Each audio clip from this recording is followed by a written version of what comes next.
Ciao ragazzi, bentornati. Oggi con questo footage iniziale lungo le stradine di Nizhva vi racconto quella che è l'ultima parte del nostro viaggio in Oman.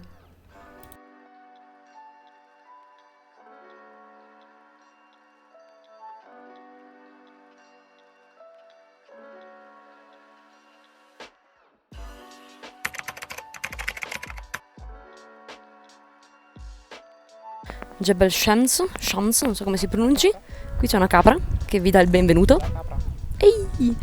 E teoricamente il percorso si snoda lungo una di queste creste, adesso non so esattamente dove parta, non l'abbiamo ancora capito, ma la cosa figa è che teoricamente mentre tu cammini hai questa visuale. Teoricamente questo percorso dovrebbe essere di circa 3-4 ore, un dislivello abbastanza ridicolo di 200 metri, partenza da...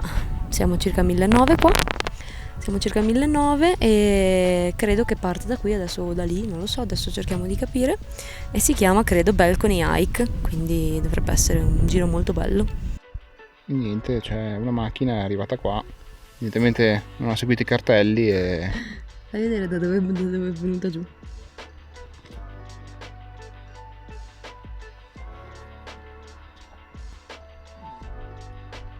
Adesso finisce, Oddio.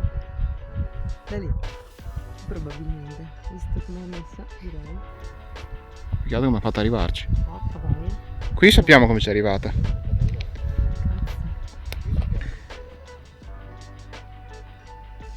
A parte questa cosa che veramente ci ha lasciato abbastanza scossi, francamente, abbiamo fatto qualche scatto, vedete che purtroppo negli scatti nei video riescono a rendere l'immensità di questo posto che veramente ci è sembrato incredibile. La mattina successiva invece ci siamo diretti alle famose case di fango di Alhambra, che onestamente, se dobbiamo dire che siamo rimasti colpiti, sono sembrate una cosa abbastanza strana, abbastanza mantenuta male, onestamente, insomma, probabilmente si potrebbe fare di meglio. Invece siamo rimasti molto molto molto più colpiti da quello che è il souk della cittadina di Bala, che è lì vicino, ed è un luogo famoso in realtà per le ceramiche, come vi farò vedere tra poco. In ogni caso il souk di Bala ci è piaciuto moltissimo ed è stata veramente un'esperienza piena di atmosfera. Ormai è quasi l'orario di chiusura, quindi non c'è granché da vedere ormai, ma è molto carino, fatto molto bene e che carino, molto tranquillo, molto ordinato. Ci sono... è nuovo come souk, non è palesemente, non è vecchio, direi, no? No, qui c'è un turista palesemente. Questo forse è un ostello. Qua guarda ci sono... Che bello, bello, molto bello. Bellissimo, guarda che bella questa piazza.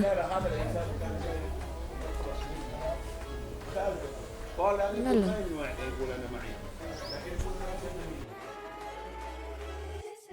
Siamo entrati in questo piccolo baretto, bellissimo, guardate che meraviglia. Lo faccio vedere perché è talmente bello che ve lo devo far vedere. Guardate che spettacolo di posto. E qua c'è il ragazzo carinissimo adesso che è in cucina che ci sta preparando una bevanda.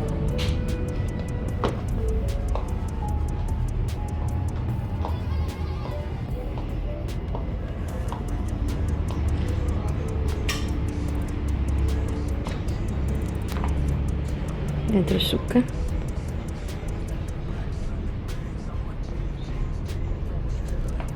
Ciao amore, dici ciao. Peace. Allora, in questo bellissimo posto abbiamo preso, Dario ha preso un caffè, dovrebbe essere un caffè Omanita, non so cosa ci sia dentro questa cosa. Caffè. E quest'altra cosa? Caffè. Il rimpinzo del caffè. E invece io ho preso questa cosa che deve essere tipica, che mi ha detto che è latte montato con acqua, pistacchio sopra, insomma c'è di sopra Gesù, e non so perché, io ovviamente non bevo caffè, quindi mi ha detto che è una cosa tipica di qua. C'è cannella, cocco, pistacchio, sotto è una specie di... ah, ma è una crema. Molto buono. Non è una bevanda, è Un dolcino. un dolcino. Molto delicata. Leggermente vanigliosa. Cioè, quindi questo è partito dal latte, diventa così. Dopo questo spuntino siamo finalmente andati a vedere questa famosa fabbrica di ceramiche a Bala e vedete c'era questo artigiano che man mano componeva queste opere veramente meravigliose, quindi siamo rimasti un attimino a guardare la maestria con cui lavorava questo materiale, veramente di una bravura incredibile. La cosa bella è che questo posto permette di fare in prima persona un'esperienza con le ceramiche, in cui ovviamente abbiamo deciso di cimentarci, quindi è una cosa anche abbastanza divertente, costata pochi rial, ma insomma un ottimo modo per immergersi nella cultura e sostenere anche un'attività locale.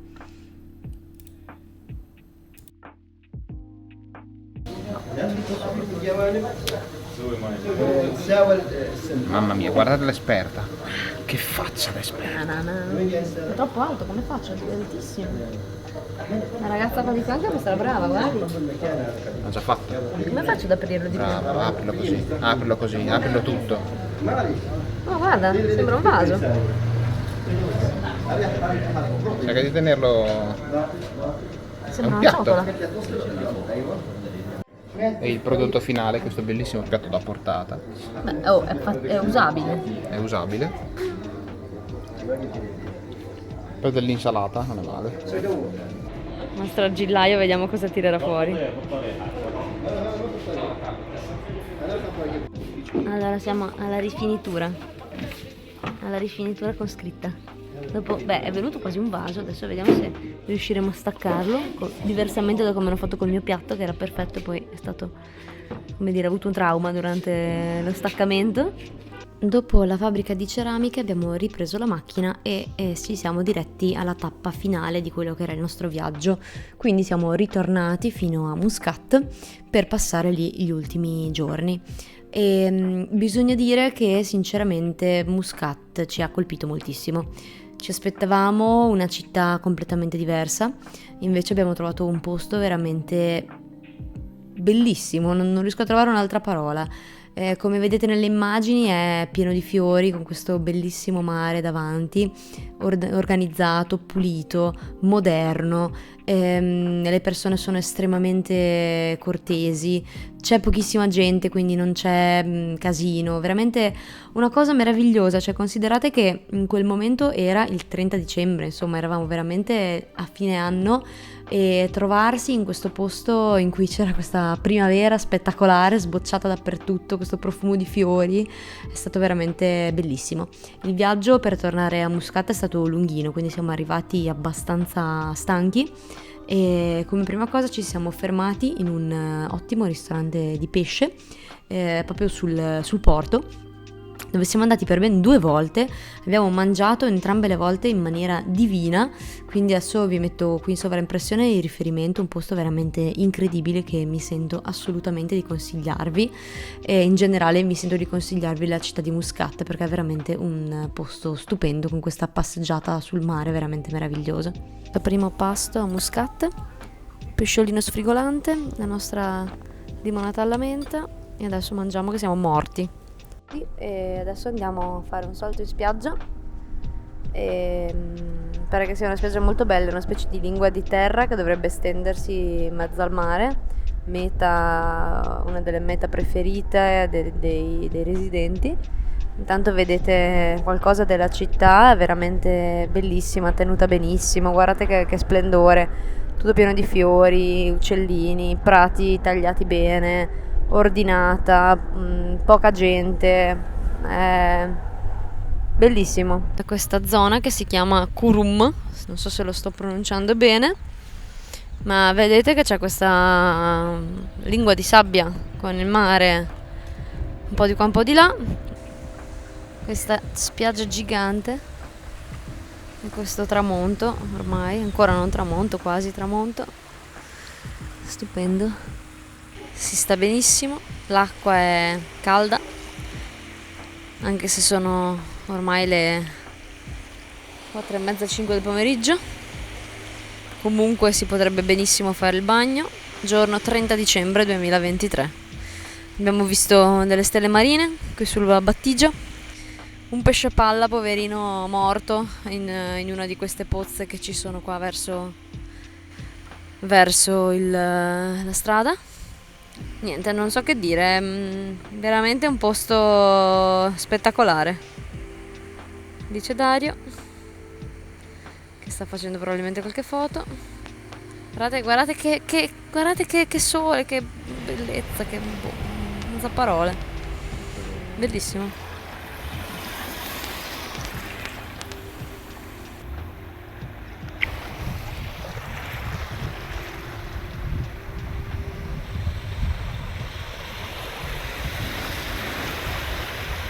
Ed eccoci finalmente arrivati a uno dei momenti clou di questa vacanza, ovvero il tour alle isole Daimaniyat.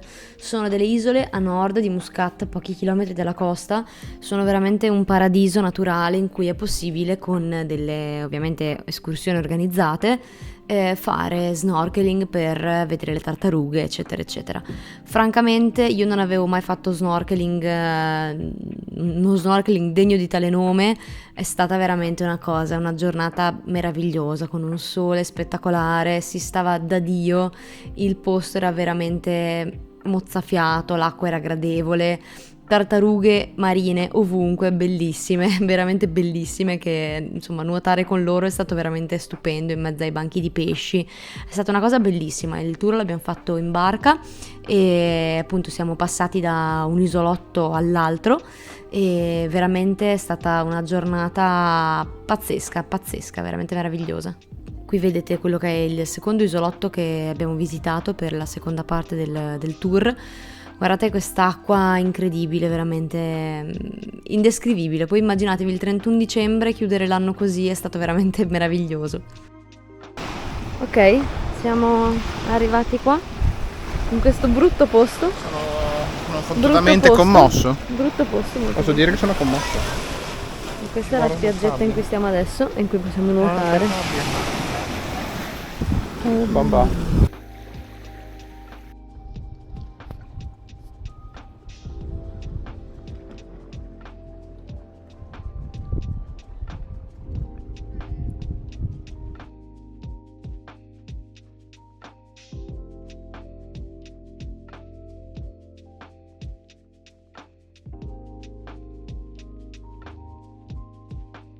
Buongiorno, ultima mattina qui in Oman e questa mattina faremo il giro per vedere la grande moschea del sultano Qaboos, penso che si pronunci così, non sono sicura, che è questa. Uso anche teatro. E esatto. E io ovviamente dovrò stare con il velo. Dario per il momento in maniche corte, ma tanto tra 10 secondi verrà blastato malissimo perché ovviamente si dovrà mettere la maglietta a maniche lunghe, chiaramente pantalone lungo per entrare nella moschea. Abbiamo il dubbio sulla maglietta, ma secondo me il dubbio verrà. Forse adesso vedo se non mettermi le mutande sotto. Adesso vediamo. Che cretino. La moschea è aperta tutti i giorni per i turisti dalle 8 alle 11 se non sbaglio, a parte il venerdì, e dopodiché è aperta solo per... c'è un cancello chiuso, ma forse si entra. Dopodiché è aperta solo per i fedeli. Ok, no, qui non si entra. Dicevo, dopodiché è aperta solo per i fedeli. E questa moschea è stata donata al popolo omanita dal sultano in onore dei suoi 30 anni di regno, e quindi ha deciso di usare dei soldi per fare questa cosa che pare... Moschea, che tanto ce ne sono poche, no? E quindi non facciamo nuove scuole, facciamo una moschea. Allora, c'è da dire che in questo paese la gente vive benissimo, non hanno veramente un problema al mondo, stanno tranquilli, non pagano le tasse, ci hanno detto 0 di tasse. I mutui, se li chiedi, che hai famiglia, sono all'1%, questo è quello che ci ha detto il driver che abbiamo conosciuto nel deserto, per cui forse i soldi per la moschea con tutto il petrolio che hanno, ce li hanno.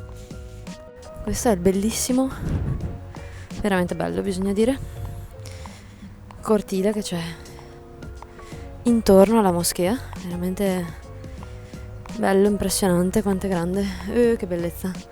Non vi dico, c'è un profumo di fiori meraviglioso che permea l'aria, e questa è è lo spazio antistante alla moschea, anzi circostante alla moschea, con tutti questi bei corridoi che creano questi giochi di luce meravigliosi.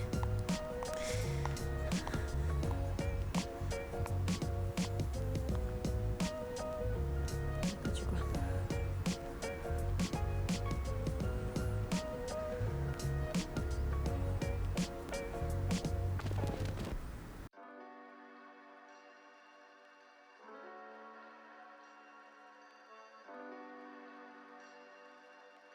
Ed eccoci qui all'interno della grande moschea, molto bella, con questo celeberrimo lampadario che contiene, mi sembra, o 60.000 o 600.000 Swarovski intarsiati a mano. Questo è all'interno della moschea. Questa è la famosissima parete intarsiata che abbiamo qua fondo della moschea, molto bella, decorata veramente in maniera bellissima.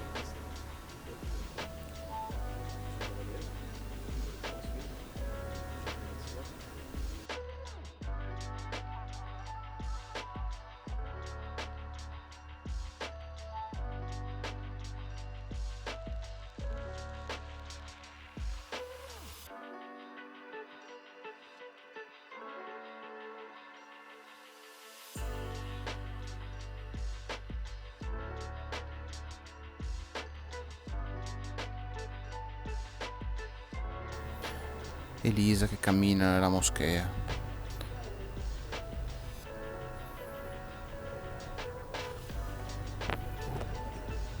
Seguiamola.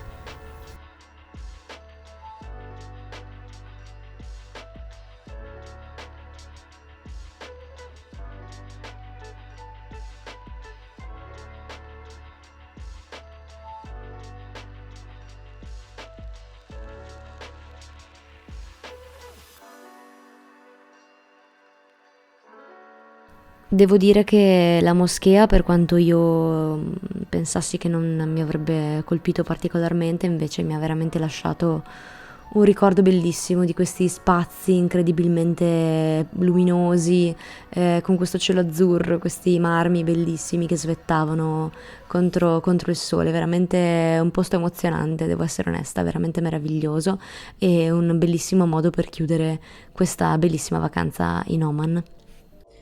Ok, siamo in aeroporto, io sono già ricoperta di pelliccia, pronta per il ritorno nello schifo di posto in cui stiamo. Sì, che non è una cosa positiva, qui si stava da Dio.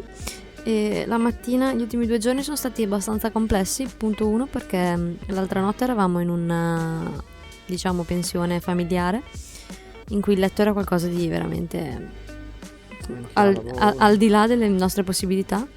Quindi abbiamo detto al tizio che ci aveva anticipato il volo. Io avrei voluto dire la verità, lui ha voluto mentire. Bisogna mentire sempre e comunque. Vabbè, poveretto, era molto carino, soltanto che sinceramente, cioè, era una roba che io penso di aver dormito un'ora, forse tutta la notte, quindi anche no. E quindi siamo andati in un altro albergo, chi se ne frega, abbiamo speso di più, ma amen. Adesso ci sta partendo il volo, quindi adesso andiamo. Stamattina abbiamo avuto una disavventura con un gatto che abbiamo trovato ovviamente fuori dall'albergo, che io ho preso su, gli ho fatto il bagno, gli ho dato da mangiare, poverino, era minuscolo. Adesso vi metto qualche videuccio del gattino. E poi mentre andavamo via un bambino è sceso con noi in ascensore e si è infilato nella nostra macchina. E c'è stato anche questo momento abbastanza allucinante, quel bambino, eravamo in ritardo, bambino preso e lanciato fuori dalla macchina, e questi nell'albergo lo conoscevano come se niente fosse. Io non so, fosse figlio mio forse, cioè non so. Tu smataflon. Quindi mi sono trovato il bambino che si è aperto lo sportello e si è infilato nella nostra macchina. Ah, va bene, ok. Adesso niente, ci imbarchiamo per Monaco e poi arriviamo a Bologna stasera, morti probabilmente. E basta, si conclude qui il nostro viaggio in terra omanita, è stato molto bello e speriamo che vi siano piaciute le immagini e i video che avete visto. Alla prossima, ciao! E ora guarderò il ritorno del re. Lui guarderà, sì, ben 6 ore e mezza di volo. Ciao!